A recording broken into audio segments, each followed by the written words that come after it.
खबर बंगाल से है। जुमेरात के रोज वस्ती कोलकाता के एस्प्लेंड इलाके में रोजगार का मुतालबा करने वाले लेफ्ट और कांग्रेस कारकुनों की पुलिस से झड़प हुई थी, जब उन्होंने रियासती सेक्रेटरीट न बना जाते हुए रुकावटें तोड़ने की कोशिश की थी। इसके नतीजे में मुतादिद कारकुन और पुलिस एहलकार जख्मी हो गए।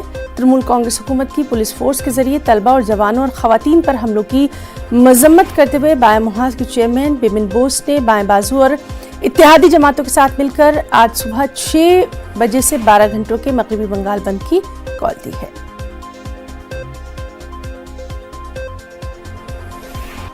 और चलिए सीधे रुख करेंगे कोलकाता का। हमारे साथ मौजूद है हमारे साथी प्रचिता पांजा। प्रचिता, आपसे जानना चाहेंगे, बंद की कॉल दी गई है, अभी वहां पर क्या कुछ हालात सिक्योरिटी को लेकर खास तौर पर नजर आ रहे हैं?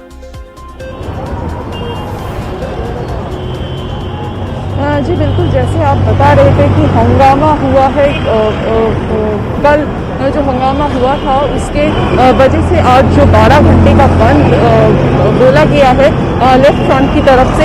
लेकिन आज सुबह से हम लोग जो देख रहे हैं कि व्हीकल्स जो है वो पब्लिक ट्रांसपोर्ट जो है वो थोड़ा सा कम है, लेकिन फिर भी गाड़ियाँ चल रही है।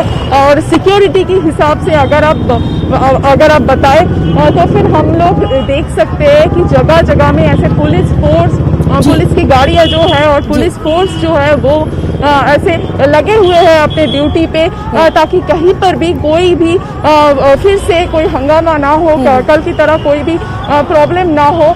लेकिन उसके साथ साथ उसके बावजूद भी कई जगहों पे हमारे पास जो खबर आ रही है कि कई जगहों पे उसके साथ साथ रैली और ऐसे कि थोड़ा सा प्रोटेस्ट भी हुआ है। यहाँ पर जैसे आप देख सकते हैं कि जो लेफ्ट फ्रंट का जो झंडा है वो लेके कुछ लोग बैठे हुए हैं, लेकिन यहाँ पर थोड़ा शांतिपूर्ण है सिचुएशन जैसी ही है। लेकिन जी, तो बहरहाल आज दिन भर इस अहम खबर पर नजर बनी रहेगी।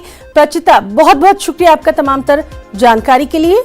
आज की ताज़ा खबर में फिलहाल इतना ही। हमारी पूरी टीम को दें इजाजत। आदाब।